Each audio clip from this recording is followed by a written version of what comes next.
everyone. This is Sudeshna from The Abundant Psyche, and you are listening to the Not So Corporate podcast. Here, we talk about all of the not so corporate things we corporate entrepreneurs end up doing within and outside of our corporate lives.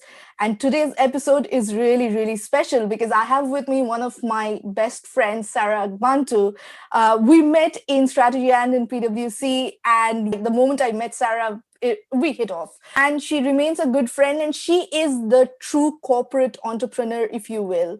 So Sarah is a senior manager in product and tech innovation at PwC. She founded Design Thinking for Good, a volunteer-based community which helps social enterprises to scale with design thinking techniques.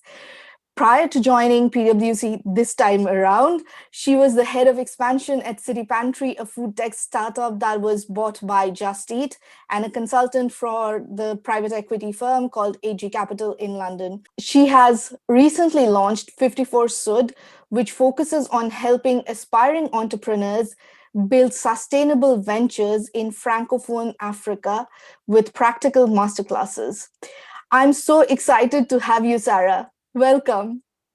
Thank you for having me. Hi, Sudeshna. It's a pleasure to be able to finally have a catch up, actually, with our busy schedules. Yeah, I know. So, do you want to tell us a bit more about Sarah? Like, we met at Strategy and even when we met, you were already thinking of 15 entrepreneurship ideas, and then you left Strategy and then you started your own thing. So give us a bit of Sarah. Who is Sarah and why is she doing what she's doing? Why has she taken this path? So I'm originally from the Republic of Benin in West Africa.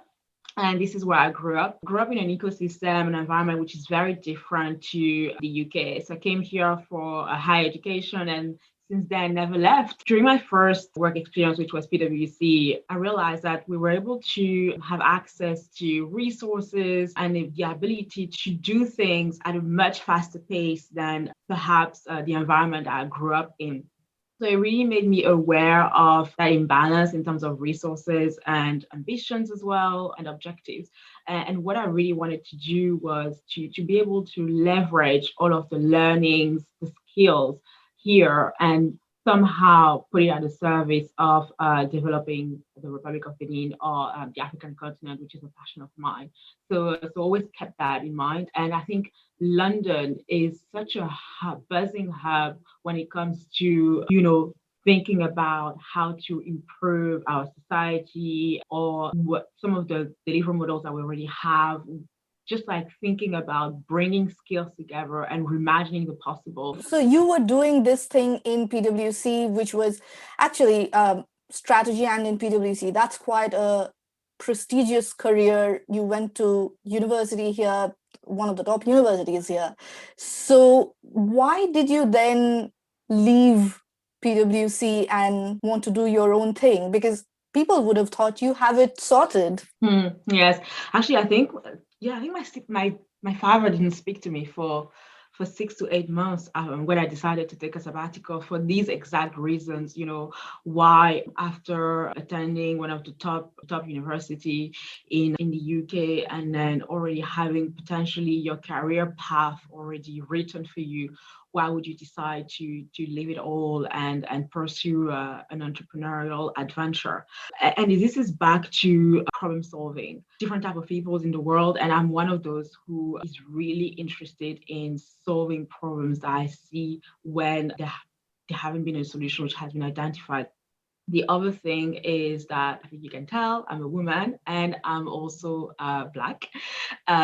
So I was really very early on exposed to potentially challenges that groups and communities like me face in the UK that I also wanted to solve. So challenges that I wanted to find solutions for. The venture that I launched during the sabbatical year, so after deciding to take a sabbatical leave at PwC, I really want to say that, consulting firms are, I'm forever grateful for that. They give us the flexibility to explore and also pursue other initiatives, personal interests of ours with that with the guarantee of coming back as well. That's a gift as well. That shouldn't be taken for granted. So really measure the chance that I had to be able to take a sabbatical and explore, try to fix a problem. The problem at the time was, again, you can see that I have natural hair, and it was the first time that I just decided to shave my hair and to explore, what would growing and letting my natural hair grow up look like, and exploring anything related to hair textures. And then this was the first time that I noticed that it was a market which was potentially at the time, so it was back in 2016, nascent. Nascent is a sense of women with similar hair types as mine are looking for hair products which would suit their hair types. So there is a lot of time spent trying products. The whole process was super inefficient. I'm sure you remember the hours in strategy, in consulting, the hours could be quite long. I still wanted to look really stylish with my hair, but not spend as much time. I just didn't have the time. The frustration grew into potentially a business opportunity. The, classic strategy consultants, we also started looking a little bit into the market size, what are the opportunities, and realized that there was a huge market available to be able to essentially fix this issue. So our solution was meant to help women find hair products personalized and tailored to their needs and their hair profiles. So we were matching them with women who have the same hair profiles as theirs. We suggest the recommended products which already work on women with similar hair attributes. The analytics background, so building an algorithm behind, and the matching process. So all of that sounded really exciting and got to a point where I really wanted to focus on full time. Ended up being a great learning experience, a really defining moment as well in my personal growth and my career. What were the learnings of that? Because you did that and then you are back at PwC again. So what happened? Tell us a bit more about that journey.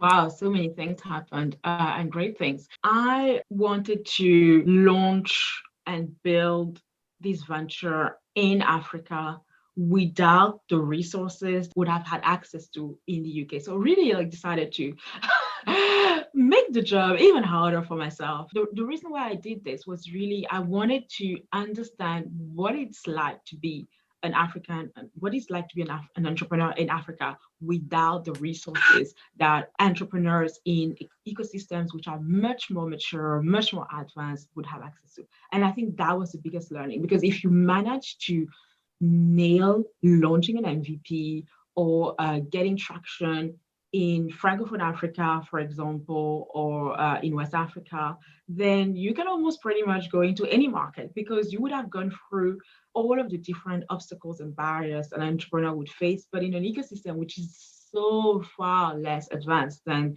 the other. So went there, and I think in terms of growth, it was phenomenal. The first thing I think in terms of learning is a good dose of humility.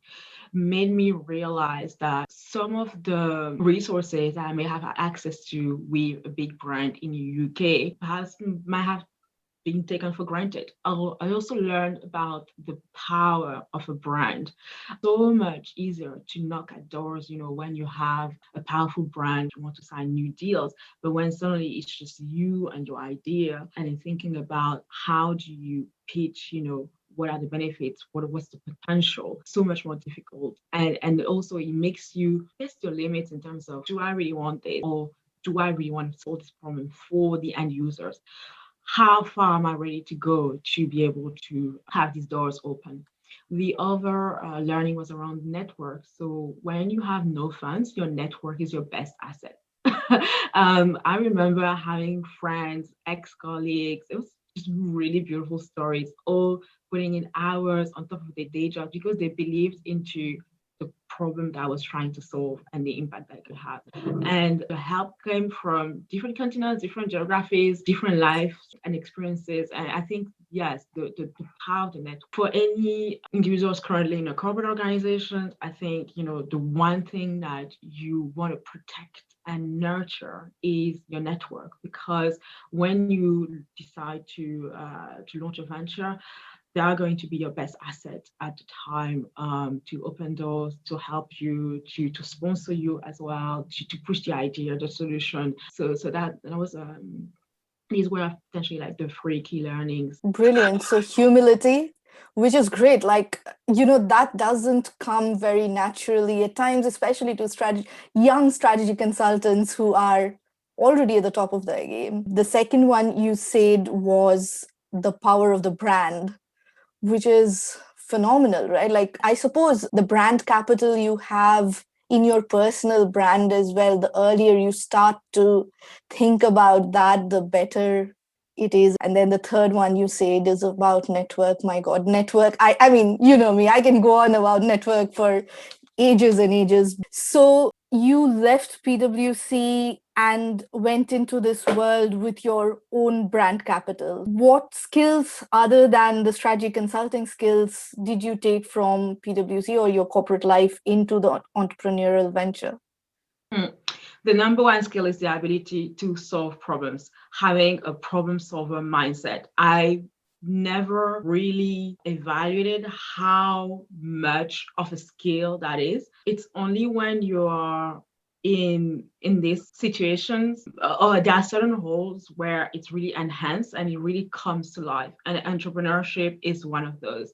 The ability to know that even if you do not know or do not have the skills to currently solve the problem that you're facing, you have the ability to think logically, to come up with steps and ways to find a solution. And that is such a powerful skill that strategy taught me, that the foundations in consulting taught me.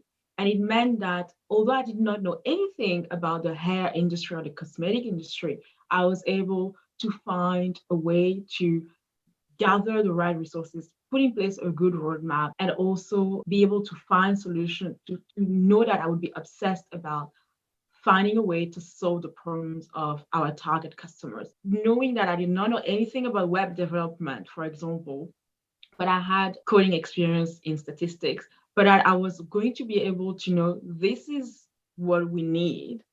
How do we get there? And how do we work collaboratively to get there? People were very impressed in the ability to be able to very quickly understand what it is, what are the milestones that we need to put in place to be able to get to the end result. People were really impressed with this ability to say, well, what? Wait, you didn't know, you knew nothing about that a couple of weeks ago. And then now you're able to, at a high level, at a strategic level, be able to understand what components are needed and key at what stage and when. So it's like that whole orchestration, I think, is super important, especially when you're launching a venture, to be able to make the right decisions really quickly at a strategic level and then get into the details, which I call like moving across the vertical.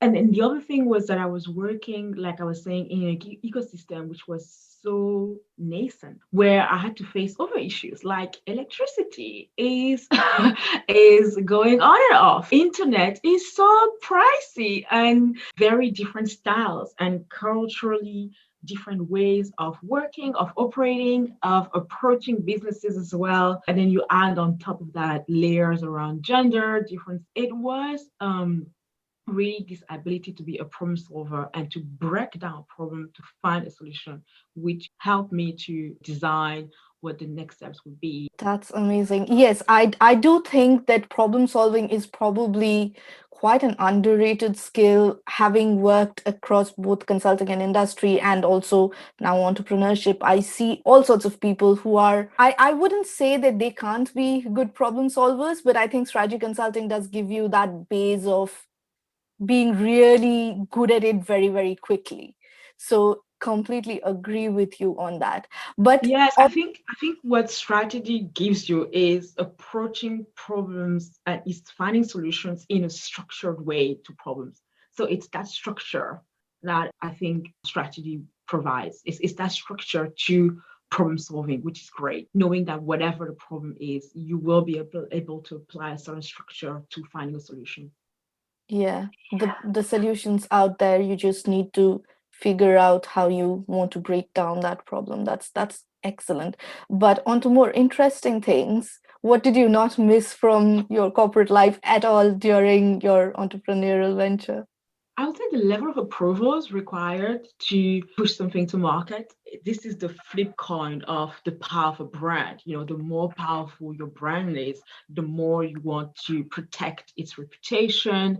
And this means that you end up being much more careful about the solutions that you develop, how you go about collaborating with your clients, the type of clients that you work with as well. With that comes sometimes a lack of agility in certain circumstances. And I think this is something that potentially I didn't miss. That's come up in the show twice now. I completely agree because on one hand, you have the power of this brand, but on the other hand, you also have the responsibility of this brand, which almost is limiting in terms of exactly the agility of it. So, Sarah, you left PwC, you finished off your sabbatical, then you took some time off. I think you left PwC completely, but then you joined back. What made you want to join back? So PwC was at a time where they were looking at really thinking about what are the ways of working, the new ways of working that they would like their teams to adopt, ways of working that they would like to also adopt with the clients. So thinking about having a much more human-centered approach. I think these are words like that we hear in the industry at the moment. So looking at bringing the human element as well. So everything around the experience as well, and the emotional touch points when you're thinking about a recommendation, a solution, or a service. So they really wanted to look at who in our network from an existing who have already been at PwC or could be joining us externally as well, can we reach out to be able to leverage the experience. So for me, it was a really great opportunity when I heard that, really PwC is looking at individuals who may have spent some time building ventures or have adopted this entrepreneurial mindset, and they can leverage that and inject it back into our delivery models to influence our approach to how we sell and how we deliver. So it sounded like a great opportunity. What do you find different then from the first time as quite a junior person when you joined, and now coming back after this, setting up a venture, having worked with the top private equity firms, expanding a whole food tech startup that arguably was bought by one of London's top food tech companies? What was different this time around? The first thing is time for adjustment. So yeah, I think anyone who has experienced both worlds maybe could testify that it needs to be an adjustment in both directions, actually. So the time for adjustment. So thinking about, in a startup environment, you're so used to thinking and then seeing your idea or being executed within the space of hours. When you go back to consulting, in this case, it's a much more cerebral exercise. So you're really valued for your thinking, and you could stop there often. So so I think there was a time to adjustment where I was so used to seeing almost the idea being implemented and then looking at the results, and now it was back to the thinking piece, and then changing mindsets and the changing almost like a cultural journey rather than potentially looking at your ability to execute. You're right as well around the grade as well. So after having managed teams in the industry or when I was launching ventures, I think I also, and that's that was a personal goal of myself, which was around reflect as well on what kind of leader I wanted to be and become. And that took a lot of courage and also a lot of big slaps as well along the way to find what would be the right style. Today, leaders which are much more human, much more flexible as well, and much more focused on purpose than pure goals. And that has been something that I was always interested in.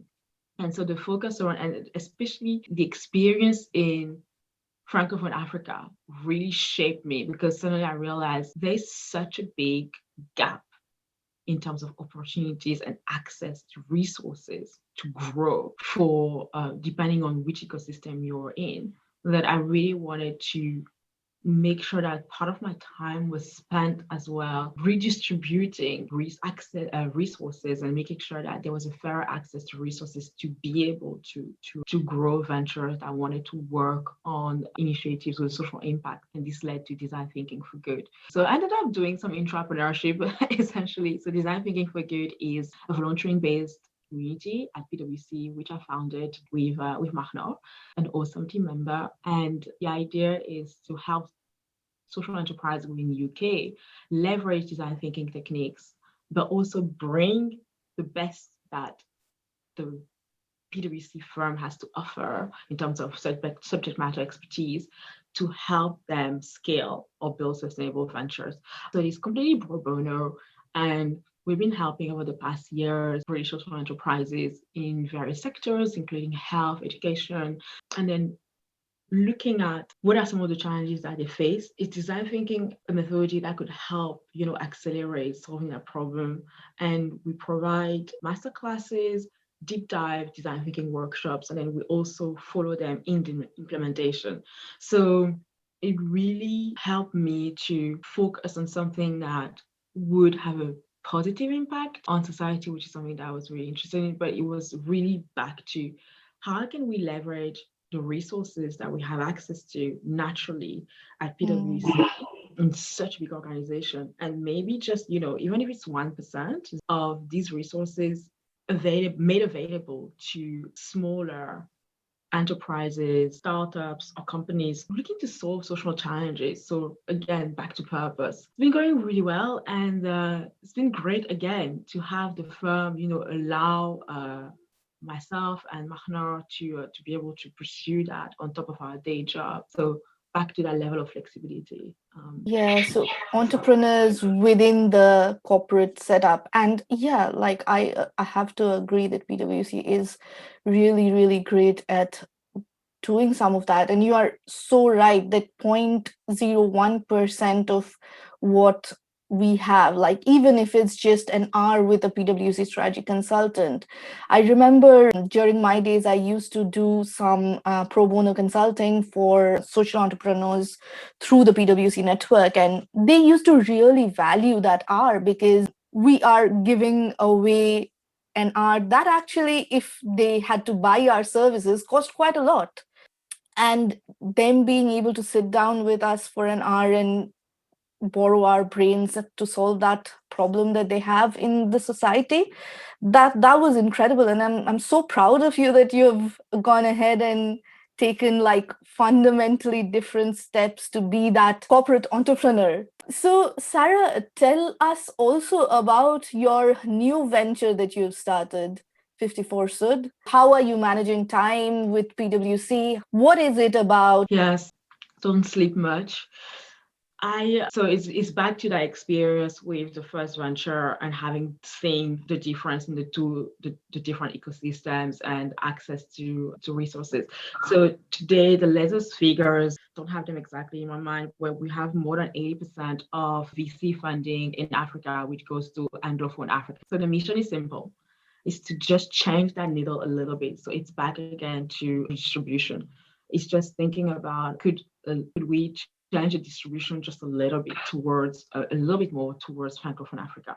And the reason why I'm particularly interested in where funds are located in Africa, it's one, we have the numbers are around more than 10 to 12 millions of African students on the market in Africa each year, and only 2 millions of jobs available, initial jobs. So that means that you have 2/3 of African students on the market who are going to be either looking for maybe an official ways of being employed or looking at employment outside of the continent, or they'll also be looking at starting and launching their own ventures, sometimes not really by choice.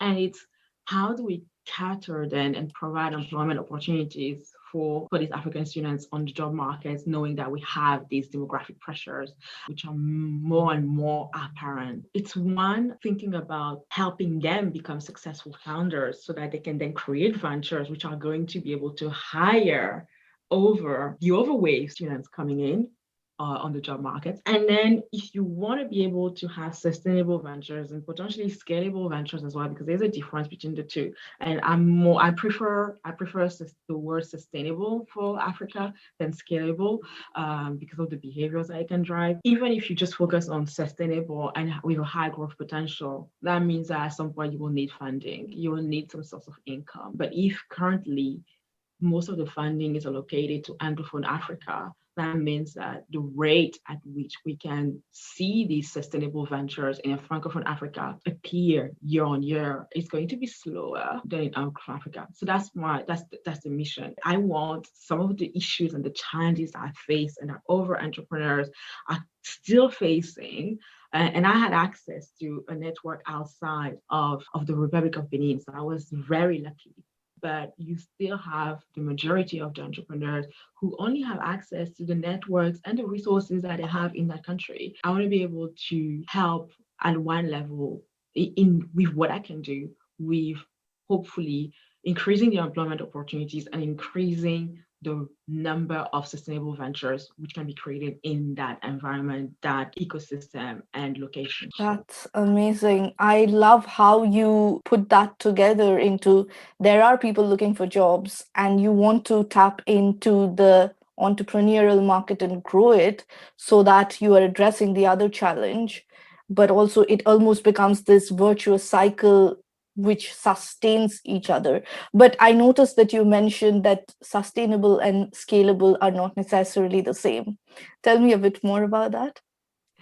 Yes, I think this is definitely like my opinion. There is this big debate around what should the model around startup and entrepreneurial model should be for Africa. We've all seen the Silicon Valley wave, and there was a tendency at some point on the African continent in the bigger market to potentially reproduce this model, but it's not necessarily a model that for the needs of the African continent. And I think today we're starting to really see a change in the approach around building ventures, maintaining ventures, but also in investing in ventures. And I think this is where investors have a big role to play as well. And we're starting to see a lot more a rise in the number of impact investors, impact investments as well on the continent. And the focus is shifting. Sustainable for me would be, are we solving a problem that helps the society? Sustainable for me would also be, are we creating ventures which are going to be able to provide and scale, but in the number of employment opportunities that they can offer and in their impact on the society that they're within the environment that they operate in. And I think the type of investors that I would like to approach and I would like to see more of on the continent are investors interested in these two questions. Because if you're able to answer yes to these two questions, you also having as well financial benefits, and then really looking as well at the employment opportunities provided and also the impact on the society. We're talking about responsible innovation a lot more. We've been talking a lot more around innovation with a purpose as well. So these are things that I'm really interested in at the moment. And Africa is really starting to find the model that is going to work for itself. And that's great to see, how some regions are starting to shape what are the priorities around investments, around building ventures as well, and having as well the governments, join forces with the private sector to start to provide direction into what are some of these priorities as well, and then influencing what kind of ventures are being created. And that's really exciting to see as well. We're starting to see, for example, financial solutions being really tailored to the needs of the users on the continent. With what we saw with the rise of mobile money, we are also starting to see that the financial solutions are adapted to the preferred use of the end user. So that's just one example in fintech. There are many in agri-tech, in health tech as well. And it's great to see that.